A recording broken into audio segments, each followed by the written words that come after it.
was an ordinary morning at St. Augustine High School, but the atmosphere seemed unusually tense.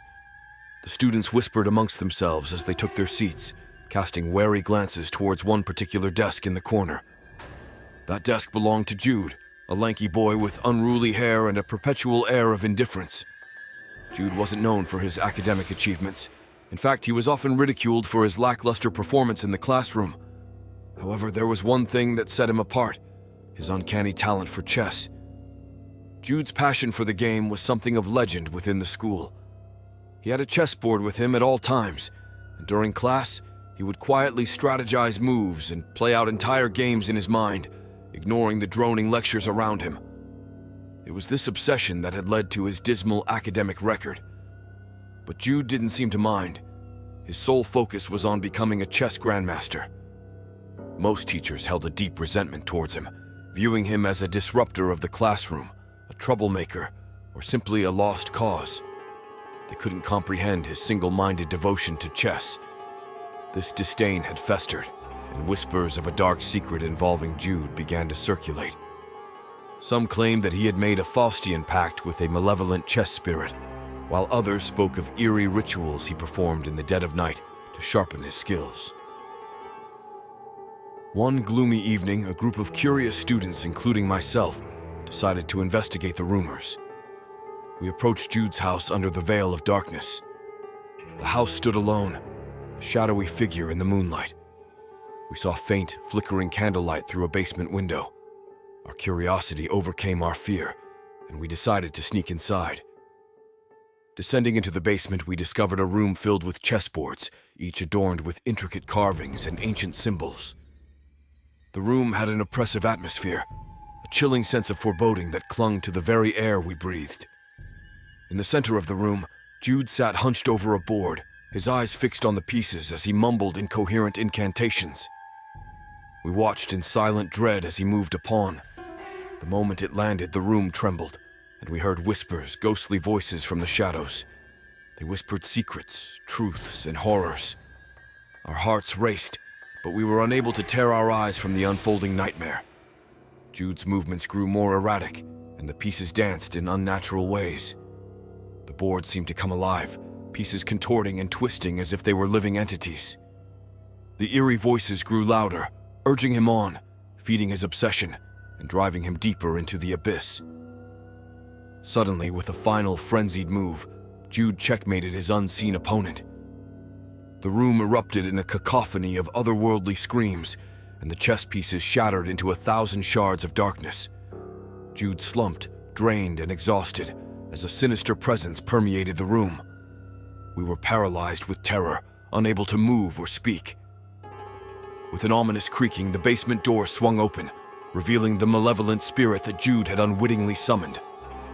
It loomed over him, a grotesque specter with hollow eyes and skeletal fingers. The spirit reached out, its cold grasp wrapping around Jude's soul. His eyes widened in sheer terror as he was dragged into the abyss. In the blink of an eye, Jude was gone, leaving behind only a memory of his tormented existence. The room returned to its eerie stillness, the candles snuffed out, and the oppressive atmosphere lifted. We fled from the house, unable to explain the horrors we had witnessed.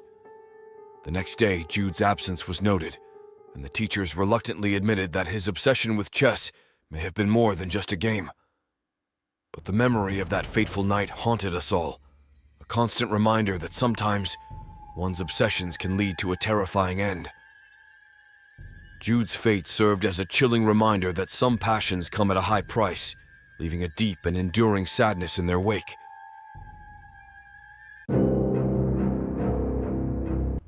In the small town of Crestwood, nestled amidst the autumn-tinged trees, a high school stood, casting long shadows on the hallowed ground where the popular kids reigned supreme. It was in the 10th grade that a new student named Luke arrived, his quiet demeanor drawing both curiosity and scorn from his classmates. Luke was the embodiment of an introvert, a bookish boy with an aura of mystery that made him an easy target for the school's elite. The popular kids, led by the charismatic but cruel Olivia, decided to exploit Luke's introverted nature in a sinister way. Rather than resorting to outright bullying, they crafted a series of creepy and mysterious challenges for him, each more eerie than the last. These challenges began as innocent dares, but gradually escalated, leading Luke down a dark and foreboding path of unknown consequences. The first challenge was to spend an entire night in the abandoned Oakwood mansion on the outskirts of town. Luke, determined to prove himself, accepted the dare. He ventured into the decrepit mansion with a flashlight, his heart pounding as he heard the eerie creaks and whispers of the old building. However, he emerged the next morning, having completed the task and gained a bit of respect from his tormentors. But the challenges grew more bizarre and disturbing with time. Luke was tasked with finding a hidden message within a cryptic poem, then deciphering it. The poem, written in blood-red ink, hinted at the school's grim history, which involved a mysterious disappearance of a student many years ago. As Luke dove deeper into the history, he became obsessed with solving the mysteries, and the lines between reality and the supernatural began to blur. In the following months, the challenges became increasingly cryptic. Luke was required to search for clues in the haunted woods that bordered the town, using an old map handed down from generations of students who had dared to venture there. Each night, he would return to his dimly lit room, poring over the strange symbols and riddles. The more obsessed he became, the more his once pale face began to reflect the toll these eerie tasks were taking on him. The town's library revealed ancient manuscripts that suggested dark rituals, and it was rumored that the town itself was built upon an old burial ground. Whispers of malevolent spirits and restless souls became Luke's constant companions, as he was determined to unveil the truth. One fateful evening, Luke stumbled upon a hidden chamber deep in the forest, adorned with strange symbols and flickering candles. In the center of the chamber, he found a sealed, centuries-old chest. With trembling hands, he opened it, revealing a collection of letters and a worn diary. As he read the diary entries, he discovered the chilling truth. The popular kids had been orchestrating these challenges to awaken a malevolent spirit buried beneath the town. Luke realized that the lines between the supernatural and reality had been blurred, and the sinister consequences of his actions were more dire than he could have ever imagined. Filled with a sense of dread, he hurried back to confront his tormentors, who were anxiously awaiting his return. The popular kids were stunned when Luke unveiled the diary and revealed their plan. They had expected to simply frighten him, not to awaken a dark entity. As a team, they decided to right their wrongs and confront the malevolent spirit together. Guided by the diary's instructions, they performed a ritual to appease the vengeful entity that had been stirred from its slumber. The room filled with eerie whispers and shadows, but the ritual seemed to work. The malevolent spirit gradually subsided, returning to its restless slumber. The ordeal had left a profound impact on Luke and his classmates. They had faced horrors beyond their imagination, and the experience had forever changed them. Luke, now more confident and outspoken, became a true friend to many, no longer the introverted boy he once was. In the end, they had discovered that the true horror wasn't in the supernatural, but in the darkness within themselves. The sinister prank had brought them to the brink of a terrifying abyss, and it was only by facing it together that they found redemption. Crestwood would forever bear the scars of their journey into the unknown, a reminder of the sinister challenges that had once haunted the halls of their high school.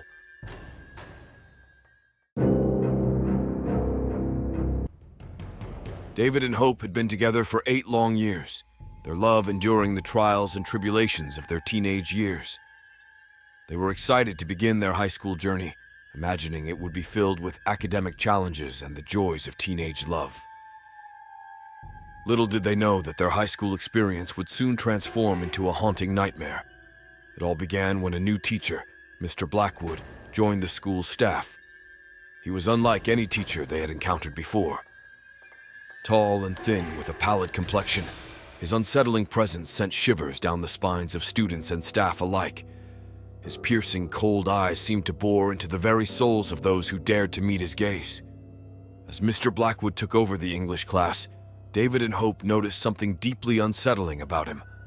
He had a strange penchant for the macabre, often discussing the darker aspects of literature and history with a disturbing enthusiasm. His classroom was adorned with eerie decorations, skulls, candles, and ominous quotes that seemed more fitting for a horror movie set than an educational environment. As weeks turned into months, it became clear that Mr. Blackwood's creepiness extended beyond his choice of decor.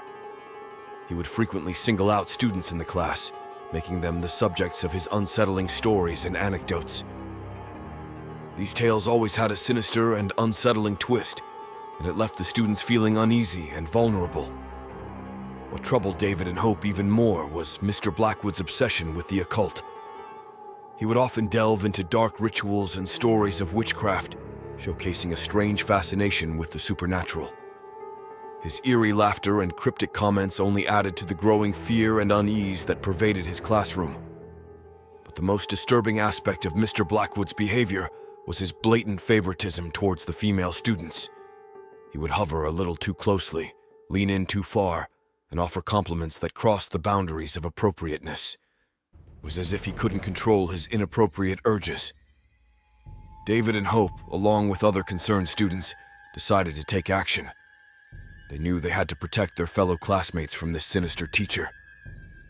Gathering their courage, they approached the school's principal, Mrs. Thompson, and voiced their concerns about Mr. Blackwood's disturbing behavior. Mrs. Thompson was alarmed to hear their complaints, but she had already received similar reports about Mr. Blackwood from other students and teachers. His unsettling conduct had not gone unnoticed, and many felt that something had to be done to end this reign of terror. With a heavy heart, Mrs. Thompson had no choice but to take action. She called Mr. Blackwood into her office and confronted him with the numerous complaints. At first, he denied any wrongdoing, but as the evidence piled up, he could no longer escape the truth. With a stern voice and unwavering resolve, Mrs. Thompson informed Mr. Blackwood that he was no longer welcome at the school. The news of Mr. Blackwood's expulsion was met with mixed emotions. Relief washed over the students and staff as they no longer had to endure his creepy presence. Yet a sense of sadness and unease lingered. They couldn't help but wonder what had driven their teacher to become so twisted and malevolent. As time passed, David and Hope tried to move on from the horrors they had witnessed, but the scars ran deep. High school should have been a time of youthful exuberance and unburdened dreams, but their experience had been tainted by Mr. Blackwood's sinister influence. The sadness of knowing that such darkness existed in their supposedly safe haven would forever haunt them. The story of David and Hope serves as a chilling reminder that even in the most unexpected places, malevolence can lurk, waiting to shatter the innocence of youth. Their harrowing encounter with Mr. Blackwood is a tale of courage, resilience, and the enduring scars left by a true high school horror story.